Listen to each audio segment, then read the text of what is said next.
Eu vou apresentar agora o meu entrevistado dessa noite e mais uma vez eu recebo o naturopata Ramon de Assis.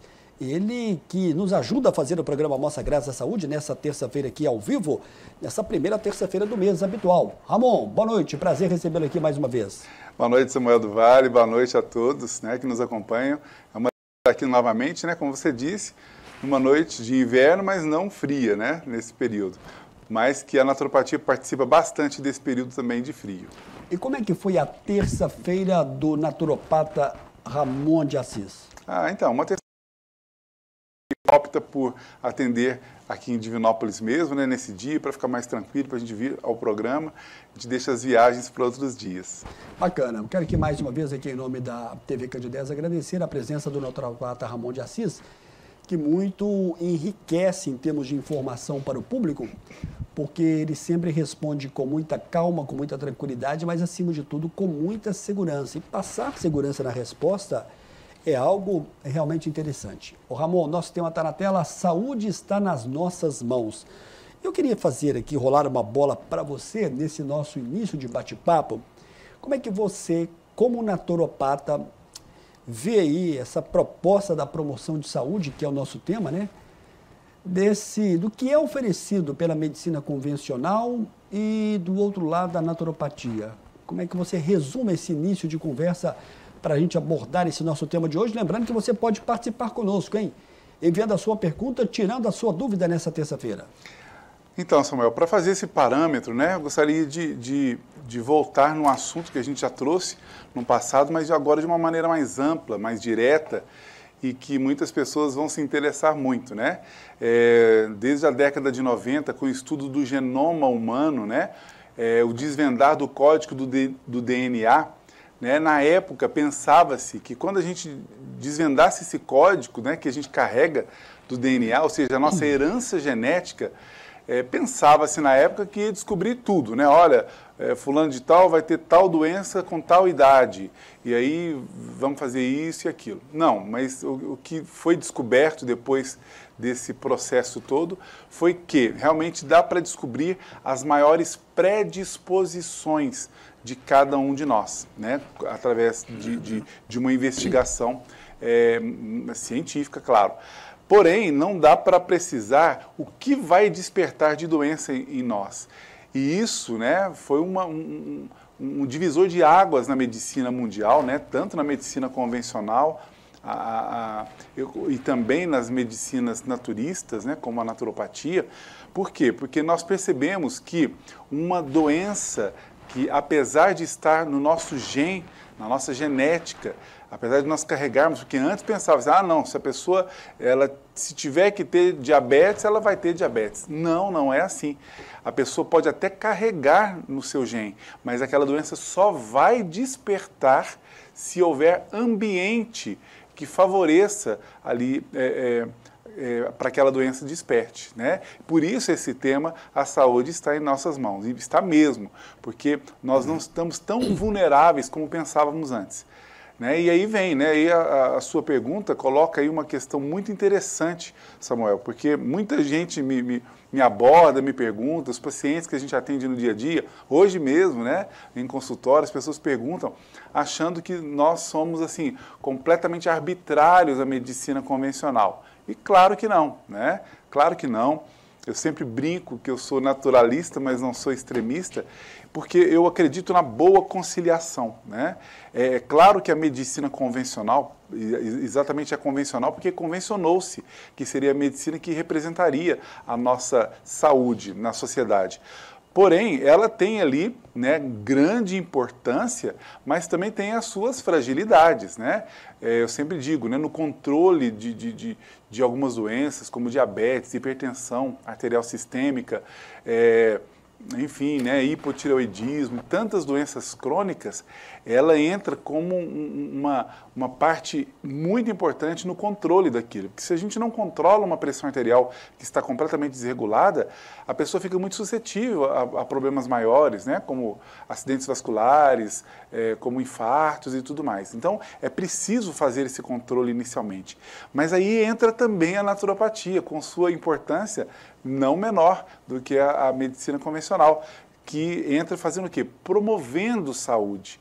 Então, no que diz respeito à promoção de saúde, eu entendo que a naturopatia entra como uma posição assim inigualável, né? Porque a gente sempre brinca que eu, por exemplo, que tenho uma especialização em plantas medicinais, sempre falo, um medicamento químico para diabetes, para quem não é diabético, se ele tomar, ele vai adoecer. Se ele tomar um hormônio da tireoide sem ter problema na tireoide, ele também vai adoecer. Mas as plantas não.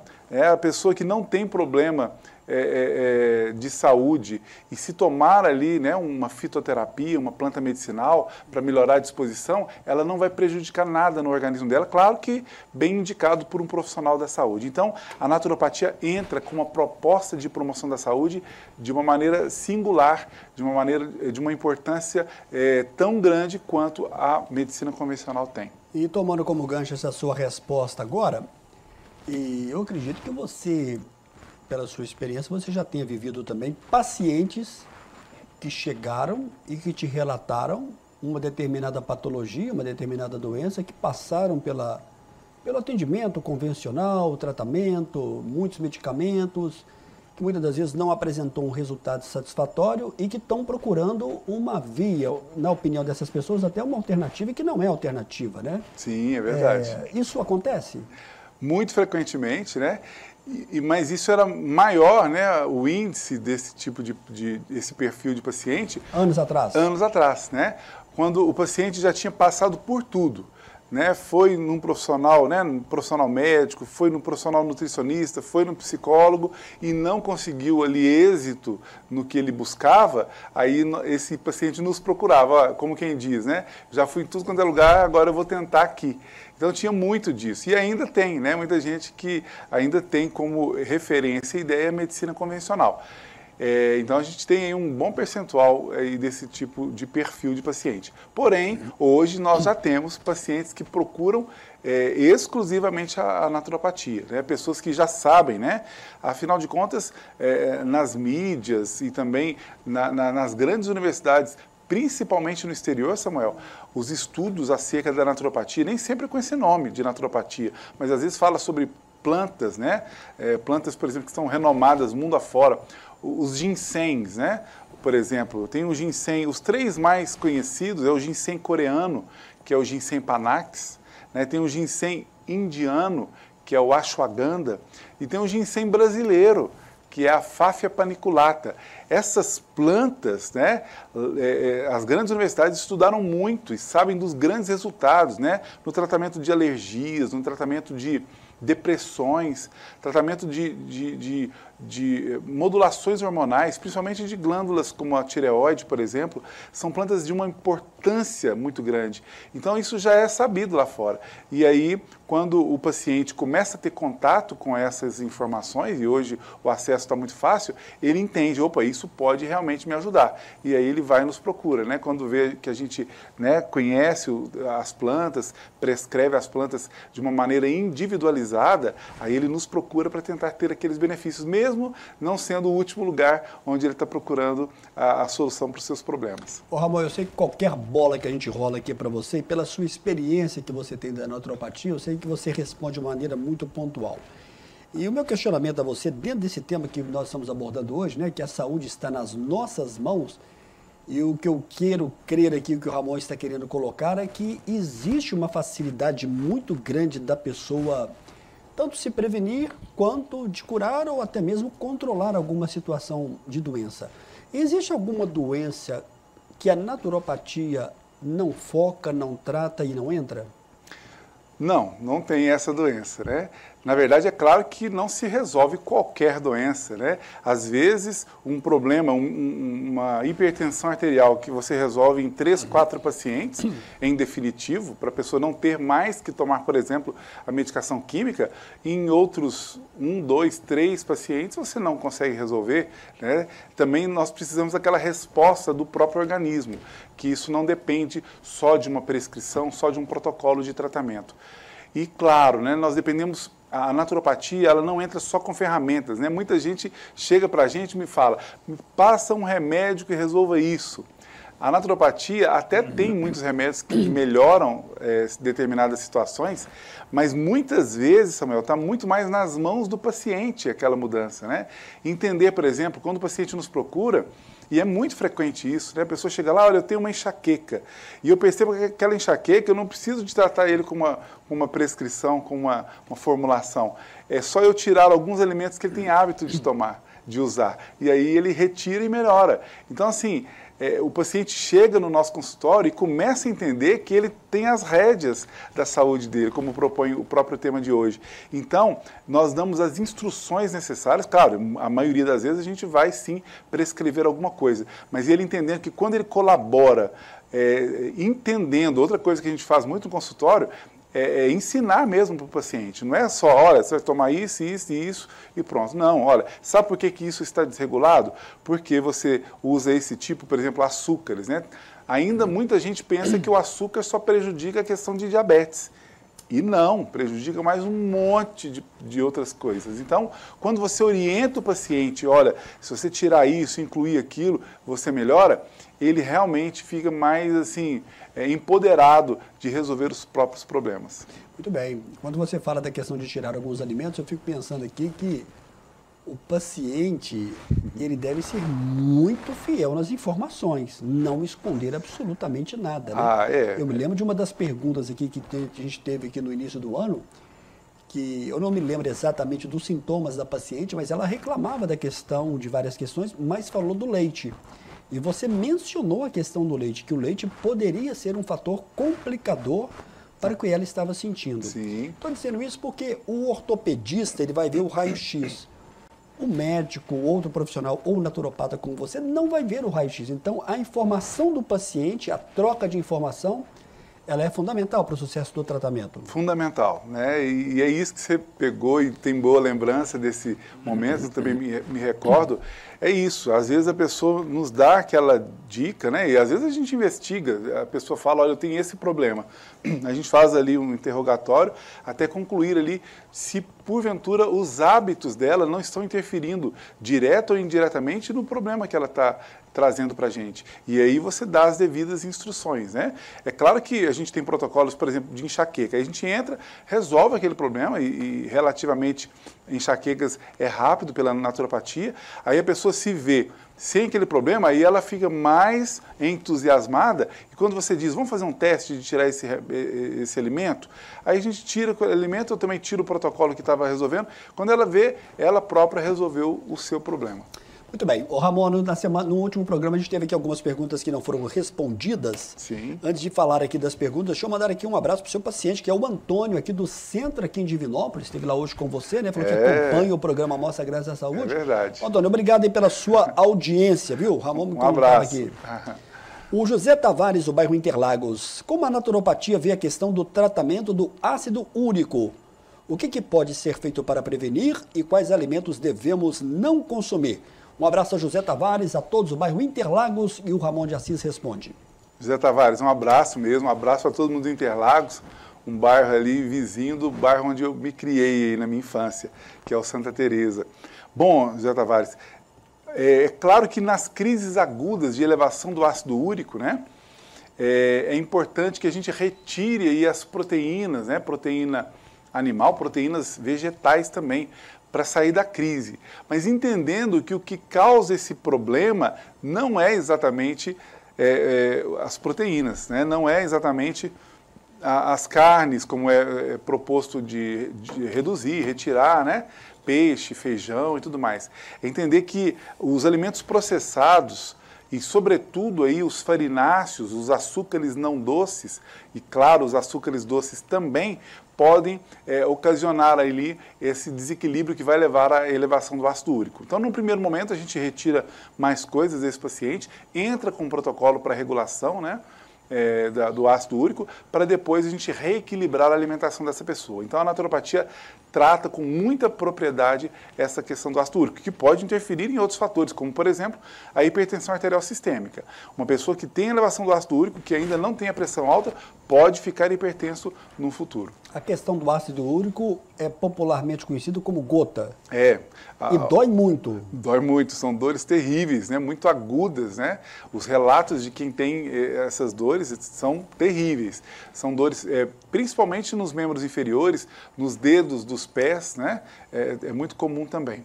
Bacana. E eu vou fechar agora esse bloco fazendo uma pergunta da Tânia Mello aqui do Centro. A partir de que idade a pessoa deve utilizar a reposição de vitaminas e a suplementação? Eu gostaria que o Ramon falasse qual que é a diferença entre as duas questões. Obrigado pela sua mensagem.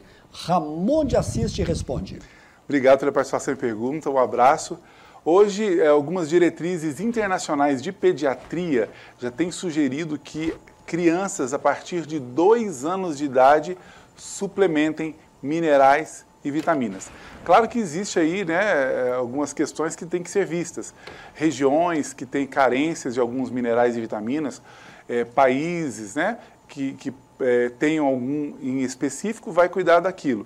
Mas, veja bem, nós já estamos precisando suplementar. A exemplo disso, a gente já trouxe aqui o zinco, né, um mineral importantíssimo no nosso sistema imunológico. O zinco é importante para a regulação das nossas glândulas, né? Principalmente a tireoide. E, no entanto, metade da população do mundo tem deficiência de zinco. Então, quer dizer, nós precisamos suplementar. E o que é a suplementação? Até para quem não é da área, não entende, né?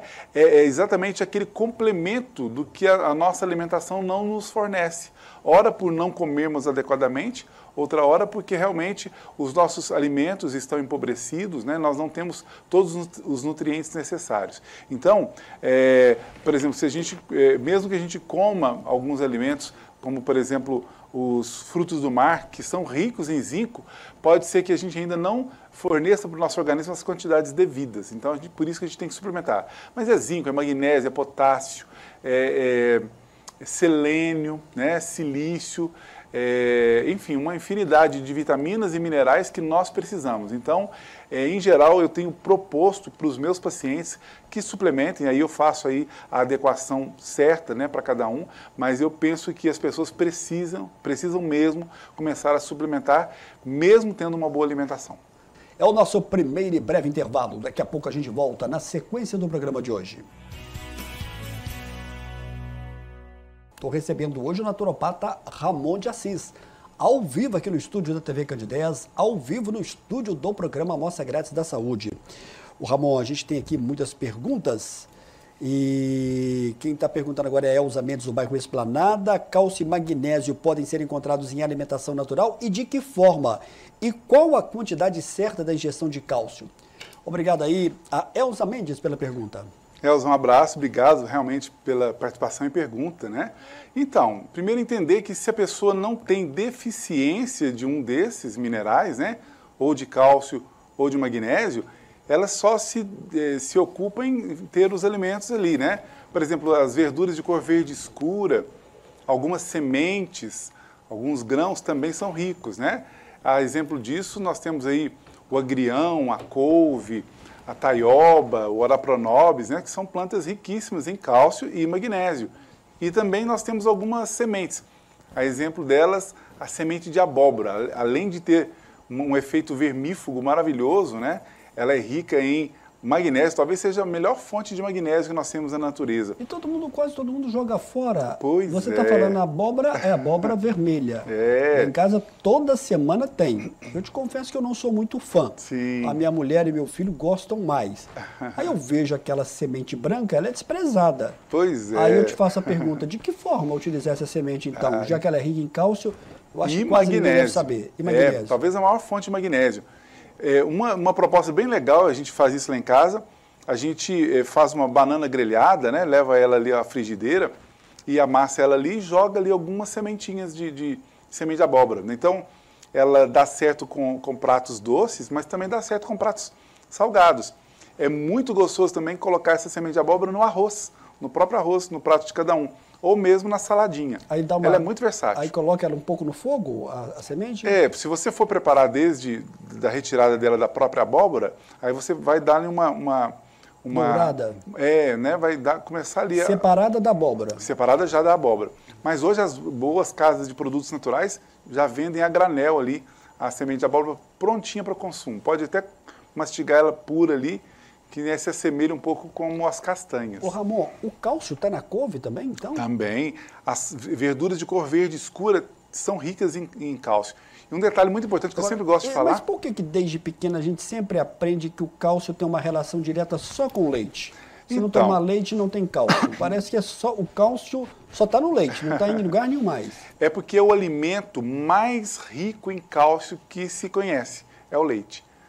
Só que tem um detalhe, o leite é riquíssimo em cálcio e paupérrimo em magnésio. E o nosso corpo, para extrair o cálcio de um alimento, ele precisa que o alimento tenha em igualdade de magnésio. E por essa razão, o nosso corpo não consegue extrair com facilidade o cálcio do leite. Então, a couve, por exemplo, ela tem igualdade, a mesma quantidade de cálcio e de magnésio. Portanto, a gente aproveita os dois minerais muito bem da própria couve. Então, é mais fácil a gente retirar ali o cálcio e o próprio magnésio de uma verdura de cor verde escura do que do próprio leite. E uma pergunta que serve de reflexão, né? Se a vaca coloca tanto cálcio no leite, de onde é que ela tira esse cálcio? Né? Das próprias folhas. Exatamente, do capim. Então, ela retira disso. Então, nós não temos que ter como fonte de cálcio só o leite, pelo contrário, as verduras, ou no caso da vaca, o capim. Ô Ramon, mas na questão da couve, e aí vem aquela questão, ela pode ser consumida apenas picada sem levar ao fogo? Tem algum problema passar a couve num pouco de óleo que as pessoas, a maioria, passa? Como é que deve ser a orientação da couve? Eu falo a couve porque o alimento está muito próximo, né? Cada esquina você encontra. Então, existe, né, a naturopatia, ela também analisa a individualidade, né, da pessoa. Por exemplo, cada tipo sanguíneo tem também, Samuel, seu tipo metabólico e a forma com que cada organismo lida com determinados alimentos. Então, por exemplo, alguns alimentos, alguns aparelhos digestórios vão ter facilidade de digerir.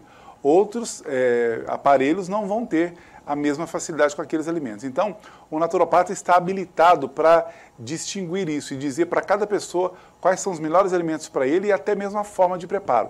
É claro que a couve crua, né, vai ter seus benefícios, vai nos ofertar, mas, por incrível que pareça, a couve refogada, ela vai ter ali mais, vai nos fornecer muitos nutrientes, ao mesmo tempo não vai ter alguns probleminhas que alguns aparelhos digestivos podem sofrer com a ingestão da couve crua. Então, cada um. A cenoura nos fornece alguns nutrientes crua e quando ela é cozida, ela perde alguns nutrientes, mas de contrapartida ela nos oferece, estando cozida, alguns nutrientes que ela crua o nosso corpo não extrai porque não é biodisponível. Então, varia muito isso, mas nós temos que sempre colorir o prato e variar as formas de preparo dele. O Ramon, está chegando aqui agora uma mensagem do Davidson, ele é aqui do centro de Divinópolis. Parabéns, Samuel, pelo programa, estou sempre acompanhando.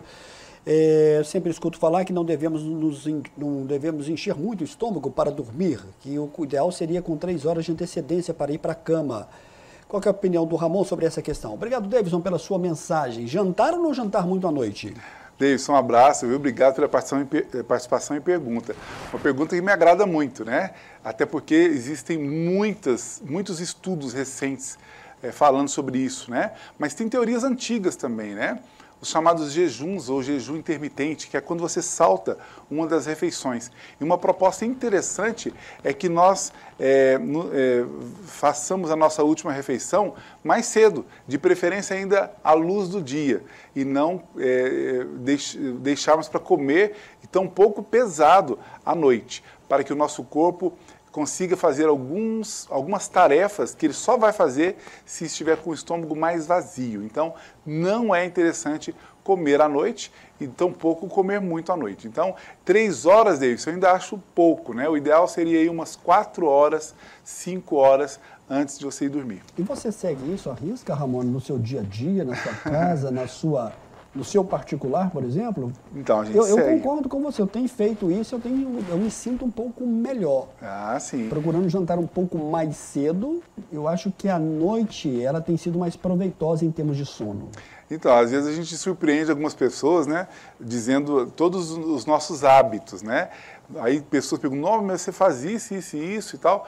É muito surpreso. E, na verdade, né, claro que são anos de profissão, anos de estudo, e a gente não mudou tudo isso de uma vez, né? A gente tem muitos hábitos diferentes do que a maioria das pessoas tem, mas foram mudanças gradativas, né? Experimentando, conhecendo principalmente, porque eu sempre proponho que as pessoas mudem seus hábitos, mas também não percam aí o prazer de comer e tudo mais. Então, escolham bem os seus hábitos e alimentos. E sim, eu faço essa prática, né, de não estar comendo mais à noite. Mas é claro, tem exceções, né? Você vai numa festa, num evento. Sim, claro, aí sem problema. Mas o ideal é o cotidiano. O que você faz ali mais frequentemente é o que vale para a sua saúde. Olá, Samuel, gostaria de não me identificar. Sempre escuto falando, às vezes, bem ou mal da carne de porco. Afinal de contas, qual é a melhor, carne de porco ou a carne de vaca, de boi? Ah, então, de toda forma a gente agradece a participação, uma pergunta importantíssima. Você acha, né? que você também é questionado sobre isso lá no seu ambiente? Sou muito questionado, né? E a gente tem aí uma postura diante disso. Primeiro entender que quando a gente fala de carne vermelha, a única que fornece nutrientes indispensáveis, tais como vitamina B12, é somente a carne bovina que nos fornece quantidades satisfatórias. A vitamina K2, MK7, né? Chamada vitamina inteligente, uma vitamina muito importante para a nossa saúde. Quem tem? A carne bovina. Então, a carne suína não existem estudos que mostram a importância ou equiparam a importância dela com a carne bovina. Então, a carne bovina, em matéria de nutrientes, ela é a mais rica entre as carnes vermelhas. Claro que o peixe também é muito importante, a gente não pode deixar de falar. E eu destacaria, peixe e carne bovina são as carnes mais nutritivas de todas. E existem outros estudos, né? Estudos de medicinas tradicionais, antigas, que tratam a carne suína, a carne de porco e até mesmo a banha de porco, né, que muita gente usa para cozinhar, como um alimento remoso. Esse termo remoso é antigo, né? E significa que é um alimento de difícil digestão e também um alimento que pode ser pró-inflamatório, que é uma característica da carne suína. Então, entre as duas, né, carne suína e carne bovina, sem dúvida a carne bovina. Eu conheço pessoas que se agradam e se dão muito bem com a carne de porco, mas eu também conheço pessoas bem próximas que não podem com a carne de porco. Sim. Começa a refletir na pele da pessoa. Exatamente, a pele é um termômetro disso. Muitas pessoas, já detectei pacientes que eu tirei ali a banha de porco, a carne de porco, melhoraram acnes, outras melhoram furúnculos, né? Aliás, façam a experiência, quem tem furúnculos aí, às vezes retira a carne de porco e já melhora isso. Outra hora, algumas enxaquecas, né? Problemas digestivos, inclusive gastrites, azias, uma má digestão, pode ser a carne de porco, né? Vale a pena investigar. Ramon, outra pergunta aqui sem identificação. Me sinto muito desanimado e depois, após o almoço, o rendimento cai. Pode ser a ausência de alguma vitamina? Obrigado pela mensagem. Naturopata Ramon de Assis vai responder agora ao vivo aqui pela TV Candidez. Pode, né? Obrigado pela participação em pergunta. Não se identificou? Não se identificou. Não, né? A gente agradece de toda forma. Pode sim ser a ausência de alguns nutrientes, vitaminas, minerais, né? Mas pode ser também uma má escolha aí dos itens dessa sua refeição, né? Lembrem-se, né, que, por exemplo, num domingo, num dia festivo, as pessoas que comem mais, né, comem um volume maior no almoço, vão ter aquela letargia após o almoço, ou seja, vai ficar ali precisando de um cochilo, um sono, ficar mais quietinho, né? Isso mostra que houve um excesso de alimentos ali para o seu aparelho digestório e ele vai ter dificuldade. Então ele vai focar toda a energia para digerir, portanto ele tira a energia para você fazer outras tarefas. Então pode ser pelo excesso de alimentos, mas pode ser pela escolha dos seus alimentos e ainda falta de algum nutriente ou vitamina, mineral. A gente está recebendo hoje o naturopata Ramon de Assis. A saúde está nas nossas mãos. Daqui a pouco a gente volta na sequência do programa de hoje. De volta ao vivo aqui no estúdio da TV Candidez com Ramon de Assis. E nós vamos agora até o final do programa. Você pode continuar participando conosco. No final do programa, via de regra, sempre surgem muitas perguntas. Vamos tentar responder todo mundo aqui, Ramon? Vamos sim. Olá, Samuel. Boa noite. Boa noite também ao Ramon de Assis. Sou o Rodrigo, 42 anos, me alimento de maneira bem saudável todos os dias e faço atividade física regularmente, mas gosto de comer doce à noite. Após o jantar, paçoca, chocolate amargo, me sinto bem e durmo bem. É um erro o uso desses doces? Ô, Ramon, eu vou dizer para você que eu estou quase no ritmo aqui do Rodrigo também, viu? Sim. Um doce, uma paçoca à noite e durmo bem. Você vai responder para ele e também para mim. Rodrigo, um abraço, viu? Obrigado pela participação e pergunta. Parabéns, né, por essa parte aí da atividade física regular, de comer saudável, né? Mas, enfim, doce, o que não falta, Rodrigo, são artigos científicos falando aí dos doces, né? Tem os açúcares doces e os açúcares não doces, mas falando exclusivamente dos doces, né? Então, existe ali uma incompatibilidade muito grande, né? Tudo bem que seu metabolismo não sente isso, né? Muitas pessoas sentem e vão ter problemas aí ao ingerir doce, principalmente à noite. Mas não é interessante porque você vai sobrecarregar aí a produção de insulina do seu pâncreas. Então você pode estar sacrificando o seu pâncreas, né? E a diabetes que se adquire ao longo da vida, né? Diferente daquela que você já nasce com ela se dá muito em função de ingestão de doces. Então, assim, para quem não é diabético, um docinho ou outro de vez em quando, tudo bem, mas cotidianamente, especialmente à noite, não é legal, viu, Rodrigo? A questão do doce é meio viciante. Posso falar aqui dessa forma ou não, Ramon? Fala. Sem dúvida, Samuel. Tem ligação com açúcar, claro, diretamente. Me lembro que quando eu fui retirando ali o açúcar da minha vida, foi um dos hábitos mais difíceis, porque sempre vinha aquela vontade de comer um docinho, principalmente depois do almoço ali, né?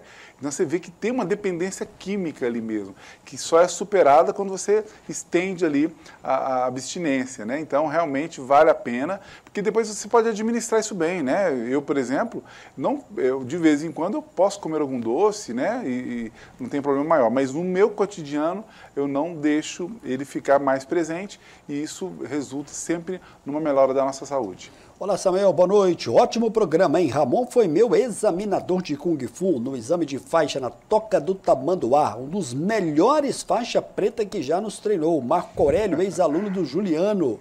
Você praticou Kung Fu? Você já falou sobre isso aqui, né? Numa mensagem que nós recebemos aqui do Gelson naquela oportunidade. Ah, com certeza. Quantos anos?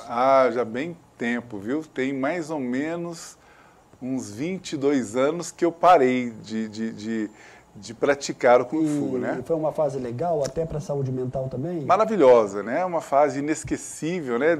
Deixei grandes amigos como Marco Aurélio. Marco Aurélio, um abraço, viu? Ele citou o Juliano, né? O Juliano hoje é um faixa preta renomado aí na cidade, tem academia, foi meu primeiro aluno. Ele e o Moisés, né? Que foram os meus primeiros alunos a se formarem na faixa preta. Não posso deixar de mencionar também o professor William, né, que foi meu professor também, mas o Kung Fu é uma arte marcial maravilhosa que realmente ensina muito aí para as pessoas. E você ficou quanto tempo na prática do Kung Fu? Só por curiosidade, para a gente fechar esse assunto. Então, eu comecei com 7 anos de idade e fui até os 28 anos, então legal, uns 21 anos praticando. Olá, Samuel, boa noite. Boa noite também ao Dr. Ramon. Há um bom tempo não como carne de porco, porque me dá aftas. Faz algum tipo de sentido? Eu tenho refluxo e gastrite. Qual que seria a melhor orientação? Odete Duarte, quem está mandando aqui a mensagem, Ramon. Odete, um abraço, viu? Obrigado pela participação em pergunta. E pergunta muito importante. Faz todo sentido, viu, Odete? As aftas, as acnes, os furúnculos, né? E outras erupções, muitas vezes pruriginosas, né? Que tem coceira na pele. A carne de porco pode causar. É em todo mundo? Não, não é em todo mundo, mas em algumas pessoas pode. E por isso, né, por isso mesmo, porque não é em todo mundo, muitas pessoas têm problemas e demoram a descobrir que pode ser da carne de porco. Então, e ela também pode trazer ali alguns desequilíbrios gástricos. Ela citou aí que também tem gastrite e refluxo. Então, a carne de porco também pode colaborar para isso. Repito, não é em todo mundo, mas ela também pode colaborar. O que eu te aconselho é melhorar a sua alimentação, né, enriquecer ela numa variedade de cores e texturas, principalmente dentre os vegetais, né, para melhorar isso, tirar os alimentos processados. Muita gente fala, Samuel, fala assim, eu não como alimento processado, imaginando que o alimento processado é um alimento ali... enlatados e tudo mais. Não, o alimento processado, porque existem os processados e os ultraprocessados. Uma quitanda é um alimento processado, né? Ele sofreu ali uma intervenção, um processo.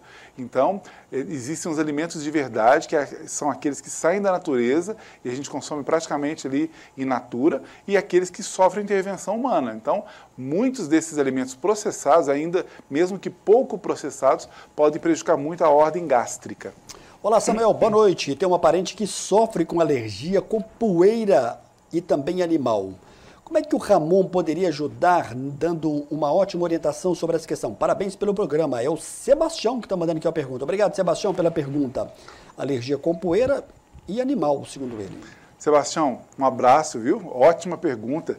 Veja bem, muitas vezes as pessoas tratam alergias, né, sobretudo as alergias respiratórias, perdão, como um problema de baixa imunidade. E, na verdade, não é. As alergias, sejam elas respiratórias, sejam de pele, como as que você citou, pode ser um conflito imunológico e muitas vezes causado por um bombardeio de substâncias que aquela pessoa ingere, respira, né, de certa forma. Então, quando você faz ali, promove um equilíbrio, a chamada modulação imunológica, né, ou imunomodulação, você faz com que aquele organismo comece a identificar o que ele precisa combater e o que ele não precisa combater. Então, muitas vezes, nós temos lá no consultório muitos ex-alérgicos, né?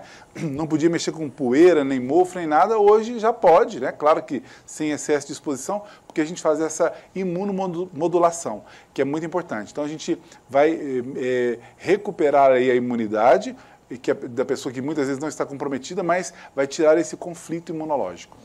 Muito bem. A Cleusa Silva do bairro Catalão. A reposição de vitamina D apenas com medicamento que o médico indica é eficaz? Pois ouvi dizer que se não tiver exposição ao sol, pode não funcionar.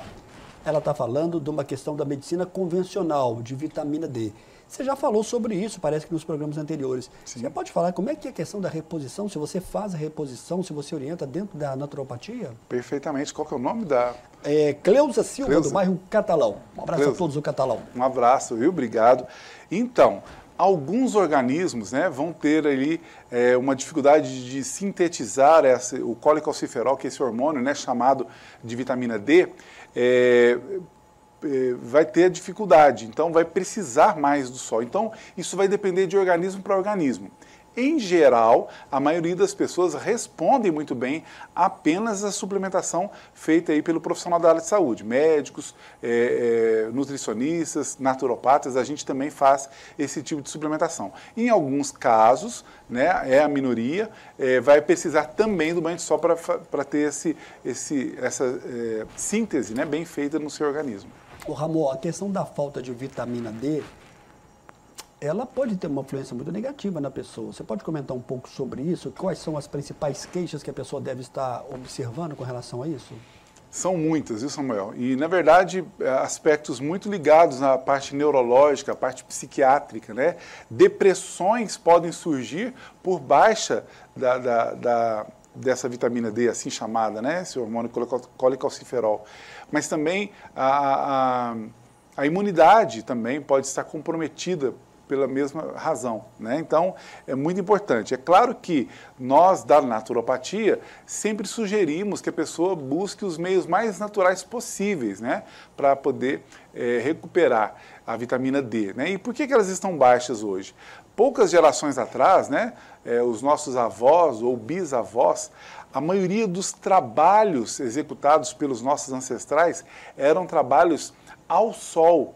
Então, a maioria dos nossos antepassados, seja pela lavoura, pela caça, pela pesca e por outros trabalhos, né, mas eles viviam muito expostos ao sol. E por essa razão, havia esse processamento, essa sintetização da vitamina D de forma in natura, né? Mas hoje é o contrário, a maioria dos trabalhos, a grande maioria, são trabalhos que ficam ao abrigo do sol. E por essa razão, nós estamos com uma deficiência da sociedade de vitamina D, né? Então, a gente precisa observar isso, quando possível, de maneira in natura, com a exposição ao sol, mas quando não for possível, precisamos sim suplementar com um profissional adequado a nossa vitamina D. Olá, Samuel, boa noite. Belo programa, hein? É sempre um prazer ver o Ramon de Assis. Um abraço para ele e para você também. Diga ao Ramon que a minha mãe mandou um abração para ele. Quem está falando aqui é o Irã Júnior. E a mãe dele, minha mãe chama Suzana, aqui no centro, aqui em Divinópolis. Está assistindo aqui o programa, tanto ele quanto a mãe. Ramon, quer mandar um abraço para ele? Irã Júnior, Juninho, né? A Suzana, nossa, um carinho muito grande. Um abraço para vocês e obrigado aí por nos acompanhar. Legal. Olá, Samuel. Gostaria de saber se é saudável laranja ou mexerica à noite após o jantar. Meu nome é Paulo Márcio. Obrigado. Tem pessoas que já têm o hábito de uma laranja todo dia depois da refeição. É verdade. Você já falou que isso aí agrega também. Com certeza. A gente precisa de vários nutrientes, né?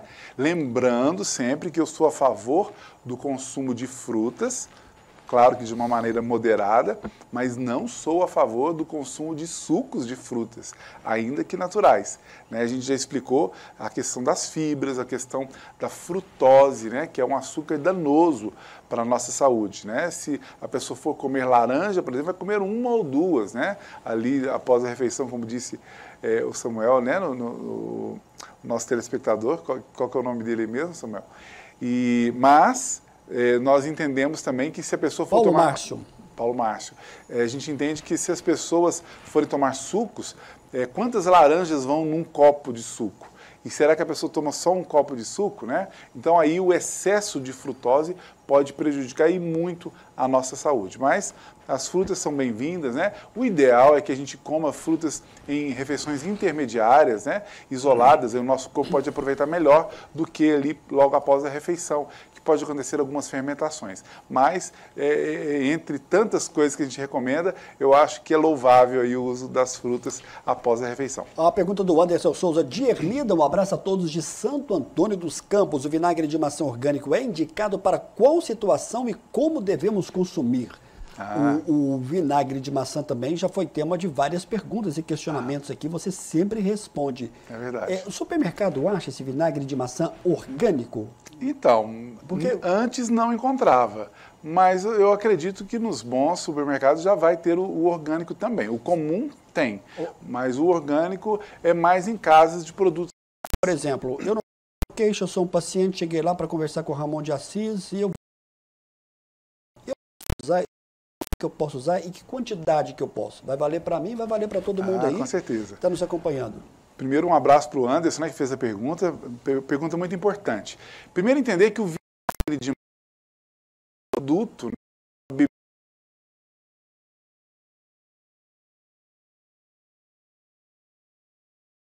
é uma produção orgânica dessas maçãs, ou seja, não tem etc., né, pesticidas e tudo mais. Então, é uma bebida maravilhosa. Falando exclusivamente da maçã, já é uma fruta incrível, né? Protetora cardiovascular, protege os vasos sanguíneos, protege o nosso coração, reduz triglicérides, reduz o colesterol ruim. E quando eu falo da maçã, eu estou falando principalmente do vinagre de maçã, que tem uma concentração ainda maior, inclusive de um ácido chamado ácido málico, que a maçã possui. Então, é uma bebida fantástica para a saúde. Como consumir? Se a pessoa quer só ter ali os benefícios, mas não tem uma razão especial para consumir, eu sugiro que consuma ali, utilizando para temperar a saladinha, né? Do almoço, do jantar, coloca ali uma colherinha ali por cima e já vai fazer uso. Mas se a pessoa precisar do vinagre por alguma razão, o ideal é um profissional da área da saúde natural para indicar ali a dosagem, a quantidade correta para cada pessoa. Mas o consumo ali que eu sugiro diariamente é realmente nas nossas saladinhas. Realmente ele é fantástico. Como eu falei, protetor cardiológico, reduz as gorduras ruins, ele é um pré-biótico para o nosso intestino, Então, ele ajuda muito a melhorar a chamada microbiota intestinal. Tem infinitas, né? Um efeito anti-inflamatório incrível no nosso corpo também, é muito bom. Eu concentrei aqui um pouco nas perguntas que estão chegando. Sim. Como é que eu devo tomar ele? Você pode repetir aí? Então, eu sugiro para temperar as saladinhas, né? Tá. Tem ali a saladinha de alface. Mas beber assim, não. Então, em alguns casos a gente sugere. Aí, para tomar, sempre tem que tomar diluído em água, né? Porque ele é forte, é um ácido, né? 1 por 1, como é que é? 2 por 1? Ah, não, pode diluir mais. Normalmente, quando eu vou pedir para diluir, é 1 colher de sopa em 1 copo americano de água, ou no mínimo meio copo americano de água, né? Tem que diluir mais. Tem um horário certo para tomar esse vinagre dessa forma, diluído na água, como você orientou? Depende da razão. Por exemplo, quando a pessoa quer fazer um equilíbrio do pH gástrico, né? Melhorar, por exemplo, de gastrites, esofagites, hérnia de hiato, refluxo gástrico, é interessante 10 a 15 minutinhos antes das 2 refeições principais, almoço e jantar. Aí 1 ou 2 colherinhas de vinagre de maçã orgânico em água, sempre em água. E aí a pessoa pode melhorar muito essa condição. Ô, Ramon, eu vou te perguntar mais sobre o vinagre. Quem tem um vinagre convencional em casa, né, que muita gente deve ter, vale a pena colocar na salada ou ele deve ser evitado? Não, né? A princípio não. Nós temos muitos produtos que não são orgânicos e a gente faz uso. Eu sempre brinco com os meus pacientes para usar esse vinagre comum até acabar e quando for comprar o próximo já compra aí o vinagre de maçã orgânico. Então, como naturopata, eu claro que vou recomendar o orgânico, tudo que for orgânico, tudo que for livre de pesticidas, de agrotóxicos, melhor. E é o caso do vinagre de maçã orgânico. Bom, eu só lamento profundamente que eu não vou conseguir fazer todas as perguntas aqui. Olha, tem aqui 7 perguntas que acabaram de chegar. 4 eu já olhei e 3 aqui ainda estão. Sim. Vamos tentar responder aqui bem rapidamente? Vamos, sim. Tereza do bairro Bom Pastor, tenho rinite todos os dias quando acordo. Meu nariz está fica até depois das 9. É normal? Escorre bastante, diz aqui a Tereza do bairro Bom Pastor. Tereza, um abraço, viu? Não é normal. Rinite não é normal, escorrer no nariz não é. Então, existe aí também um conflito imunológico, né, que precisa ser tratado. É um problema inflamatório e alérgico ao mesmo tempo, né? Se você toma leite ou laticínios, como queijo e outros diretos, tente tirar por um tempo. Pode ser que já resolva ou melhore essa condição. O Otacílio, ele é de Nova Serrana. Fazer comida com gordura de porco aumenta a chance de gordura no fígado? Obrigado, Otacílio, pela sua pergunta. Já te falamos sobre essa questão da gordura de porco também, né? Já falamos Olha também. a gordura de porco, Ramon, e aí? Então, o único óleo vegetal que é melhor que a gordura de porco é o óleo de coco. E também temos a manteiga ghee ou manteiga clarificada, que são as melhores soluções para cozinhar. Você não usa óleo de soja? Não uso há muitos anos, mais de 20 anos não uso. Esses óleos já está mais do que comprovado, eles podem entupir, porque eles hidrogenizam nas nossas veias e podem entupir, predispondo a infartos e também AVCs. Otacílio, um abraço, viu? Obrigado pela sua pergunta. E te dizer, ele também fez uma pergunta aí, você consegue reproduzi-la novamente? Deixa eu ver aqui. Ele pergunta se aumenta a chance de gordura no fígado. Então, não, viu, Otacílio? O que causa gordura no fígado não são gorduras, especialmente gordura natural, como a de porco. Por mais que eu tenha dito aqui contra a carne de porco, mas não é ela que causa gordura do fígado. As gorduras dos órgãos, né, das vísceras, são causadas por açúcares doces e não doces. Então, os açúcares doces, sim, e também as massas farináceas também podem causar gordura no fígado. É isso que causa. Olá, Samuel. Pergunta ao Dr. Ramon sobre a importância do kefir. Kefir. Obrigada. Maria, onde encontrá-lo? Passei aqui o telefone 991370003. Deu para entender a pergunta dela? Deu, sim. Maria, um abraço, viu? Obrigado pela participação em pergunta. Então, o kefir é uma bebida, né, a partir de algumas cepas, de algumas bactérias boas, que é uma forma caseira de obter ali uma boa fonte de probiótico, né? O que é um probiótico? São bactérias boas que podem habitar o nosso intestino. Então, eu sou a favor, viu, Maria? Só não vou saber te dizer onde você vai conseguir. Mas nós temos aí o kefir de água, que eu sugiro, né? Tem o kefir de leite, tem o kombucha ou kombucha, que é uma outra, são leveduras, né? E tem um dos melhores kefir, que é o kefir feito do leite de coco. Pesquise aí que pode ser muito bom para a sua saúde. O Samuel, meu filho Júnior, ele tem lá, como é que você, do líquido aí que você falou agora, kombucha?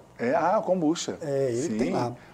Olá, Samuel, boa noite. Rapidamente aqui, Ramon, pode comer ovo cozido todos os dias? E o limão também pode ser usado todos os dias? Exemplo, 2 limões com água. Obrigado, Érica, bairro Interlagos.